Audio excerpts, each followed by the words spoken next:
নারী নির্যাতনের মতো জঘন্য ঘটনার ক্ষেত্রে একেবারে সরকারের জিরো টলারেন্স, এ হচ্ছে বিজেপি সরকারের ঘোষিত অবস্থান।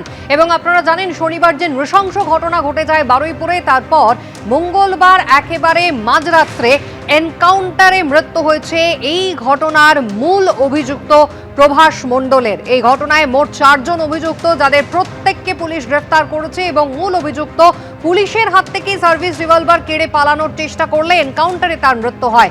শুধু এই ঘটনা নয়, বারুইপুরে দেহ উদ্ধারের পর দেহ ফেলে সেখানে রাস্তায় অশান্তি, আগুন জ্বালানোর ঘটনা, পুলিশের গাড়ি ভাঙচুর, এমনকি গণপিটুনিতে এক ব্যক্তির মৃত্যু, সরকারি সম্পত্তি ভাঙচুরের ঘটনাতেও কিন্তু এবার ব্যবস্থা নিল পুলিশ।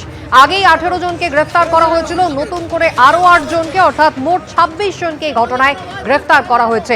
এদের আজকে আদালতে তোলা হবে। অন্যদিকে এই ধর্ষণ খুনের ঘটনার যে চতুর্থ অভিযুক্ত কবির মোল্লা, তাকেও কিন্তু আজকে আদালতে তুলবে পুলিশ।